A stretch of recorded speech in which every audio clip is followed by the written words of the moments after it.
Something happened in Monaco recently, something that tennis has been building toward for months, across 3 continents, across 4 tournaments, across a rivalry that has redefined what elite professional tennis actually looks like. On April 12, 2026, on Court Rainier III at the Monte Carlo Country Club, Jannik Sinner defeated Carlos Alcaraz 7-6, 6-3 to win the Monte Carlo Masters for the first time in his career. And in doing so, he didn't just win a trophy. He completed something, he closed a chapter in a debate that has been running for 2 years. And he opened another one that is going to dominate tennis conversation for the next several months at least. Because this wasn't just a match, this was a statement. And today, for the first time, it is genuinely difficult to argue against it. Jannik Sinner is the best tennis player in the world. Let's start with what this win actually means before we get into how it happened.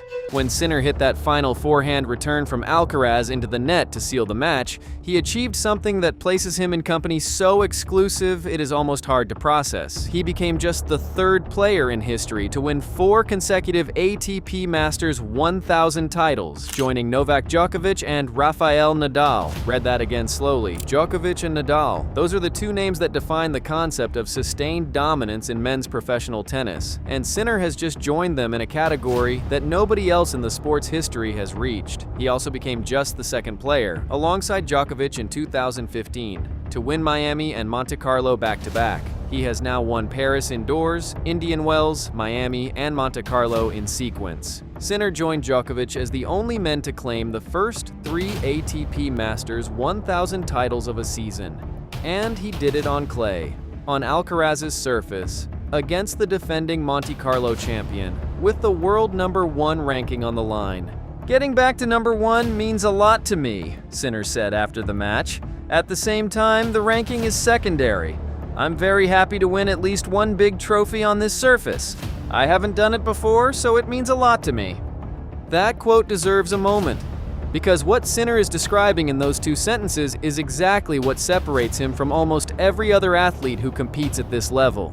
He wins the ranking back, for the first time since November, and he immediately deflects to the thing he cares about more: the trophy.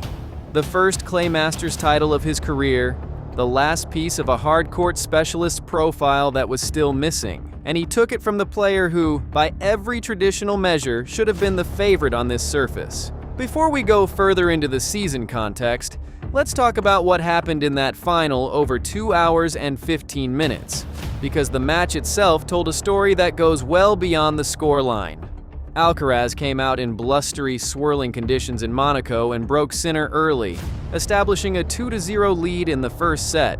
For a player who had won his last 17 clay court matches, that start was completely in character. Alcaraz on clay with early momentum is one of the most dangerous propositions in tennis. But Sinner didn't blink. He leveled at 2-all, held his nerve, and the set tightened into exactly the kind of contest that defines this rivalry. Neither player could find the break to end it, and when it went to a tie-break, the 2 things that always separate Sinner from the field under pressure did what they do. He managed the moment better, and he forced his opponent into an error at the worst possible time. Sinner claimed the first set when Alcaraz struck a costly double fault on set point. The second set appeared at first glance to suggest a comeback. Alcaraz produced one of the best points of the week to break Sinner's serve and moved ahead 3-1 in the second. The crowd on Court Rainier III stirred. The defending champion had broken back. The match looked like it was turning, and then Sinner did the thing that no other player in the world does as reliably, as coldly, or as completely as he does. He stopped the run. He found the gear that was always there, waiting, and he deployed it with no emotion and no ceremony. He leveled at 3-3, then moved to 4-3, then kept going. Sinner closed out the match by winning the final 5 games. No panic, no drama. Just the relentless forward motion of a player who, when he decides a match is his, tends to finish the job. "I would say that the important moments, the important points, I didn't play well," Alcaraz said in his post-match press conference. "I think I had so many opportunities in the match that I didn't take. So many games, points, so many 15 to 30, love to 30. I think the first tiebreak I didn't play well, and I think he just played unbelievable tennis when it mattered. That last sentence from Alcaraz is the most revealing part of the entire post-match picture. He is not making excuses. He is not citing the wind. He is acknowledging something that the numbers have been pointing to for 6 months. When the decisive moments of a match arrive, Sinner executes. And today, on clay, against the defending champion with the #1 ranking on the line, he executed when it mattered. Alcaraz finished the match with 45 unforced errors. Sinner won 89 of the 169 total points played, compared to Alcaraz's 80. Even on a day when Sinner made only 51% of his first serves, a season-low figure, he found a way. That is what elite players do. And right now, nobody on the ATP Tour does it more consistently than the man who took that trophy home today. The broader context of what Sinner has built in 2026 makes the Monte Carlo win even more staggering. This is not a hot streak. This is not a fortnight of good form. This is a sustained campaign of dominance that has now run for 4 months and produced 4 trophies at 4 of the biggest tournaments in the sport. His Masters 1,000 winning streak now stands at 22 consecutive matches, with his last loss at that level coming in Shanghai in October 2025. He has gone through Indian Wells, Miami, and now Monte Carlo without losing a match. He beat Felix Auger-Aliassime, Alexander Zverev, and Carlos Alcaraz to win this title alone. In the semi-final, he dismantled Zverev in 82 minutes, 6-1, 6-4, in a performance so dominant that Zverev made a telling mid-match comment about his struggles against Sinner, having now lost 8 consecutive matches to the Italian with a head-to-head of 8-4 in Sinner's favor. His 2026 record now stands at 24 wins and 2 losses.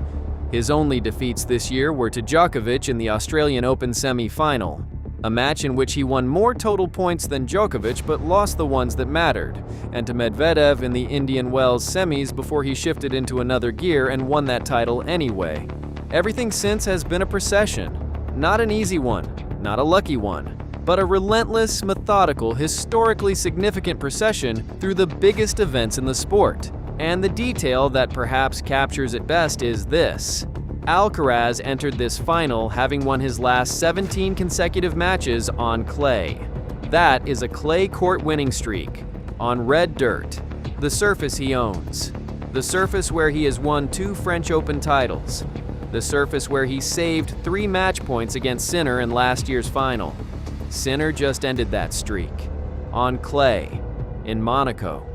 It was the first time Sinner had beaten Alcaraz on clay since 2022. The last time anyone suggested Sinner could be Alcaraz's equal on clay was before the 2025 Roland Garros final. After that match, where Alcaraz saved 3 championship points and won in 5 sets, the conventional wisdom hardened. Alcaraz owns clay. Alcaraz is better on the dirt. Sinner is a hard court specialist who makes finals at the slams. Today shattered that framework entirely. Alcaraz, for his part, was generous at the trophy ceremony in the way that only someone utterly secure in their own greatness can afford to be. "It's impressive what you are achieving right now," he said directly to Sinner. "To win the Sunshine Double in Monte Carlo, it's incredible. Congratulations for the work you're doing with your team." And Sinner responded in kind. "Carlos, you and your team are doing amazing things year after year," he said. "You keep showing the player you are, achieving things nobody else has achieved before at your age. Facing you, especially in the final, makes it even more special." 2 players at the absolute top of the sport, acknowledging each other across the net in the Principality of Monaco. It was a genuinely beautiful sporting moment. But it was also the moment when the balance of power in men's tennis quietly, definitively shifted. Sinner's coach, Simone Vignozzi, was direct in his assessment after the match. "We are really happy because I think from after the first 2 matches, he started to feel better the game, more drop shots, more variation with the height of the ball, with the serve. So we are really impressed with his level here." Vagnozzi said. That last point matters enormously going forward. What Vagnozzi is describing is Sinner adding variety to his clay court game, the very dimension that Alcaraz has always held over him on the dirt. The drop shots, the height variation, the tactical adaptability. If Sinner is now developing those tools while retaining everything that makes him the most consistent baseline player on the planet, the implications for Roland Garros in May are significant in a way they have never quite been before. I am surprised in a very good way, Sinner said. I still need a little bit of time to realize what happened. After the trophy ceremony, cameras captured him celebrating with the ball boys and girls who had worked the tournament all week, jumping and chanting with them on Court Rainier III. Then he took part in the Monte Carlo Masters tradition of jumping off a high dive into a pool at the Monte Carlo Beach Club. The 24-year-old from the Dolomites, who once ate a carrot during a changeover and accidentally started a global fan club, looked genuinely and completely joyful. Before the season started, people were asking whether Sinner could be Alcaraz's equal on clay. After today, the question is whether Alcaraz can stop Sinner from winning the French Open. The numbers tell the story as clearly as any highlight ever could. Sinner begins Monday with 67 career weeks at world number 1, moving one ahead of Alcaraz's 66. They are now level on 8 Masters 1,000 titles each. Sinner has won a big title for every 4.9 tournaments he has played in his career, passing Pete Sampras and sitting behind only Djokovic, Nadal, Alcaraz, and Federer. He is 24 years old. The greatest run of his career is happening right now, today, in 2026. And the man who just handed him this trophy by finishing with 45 unforced errors will tell you himself. Sinner played unbelievable tennis when it mattered. Madrid is next, then Rome, then Roland Garros. The clay season has only just begun, and for the first time in his career, Jannik Sinner arrives at it not as the hard court specialist who makes deep runs at clay court majors. He arrives as the world number 1 who just won Monte Carlo, who just took clay away from Alcaraz, who is on a 22-match Masters 1,000 winning streak, who has won 4 of the biggest trophies in the sport in a row. He arrives as the best player in the world, and the sport is going to have to reckon with that. What do you think? Is Sinner now clearly the best player in the world? Or does Alcaraz's Roland Garros record mean this debate isn't over yet? Let me know in the comments below.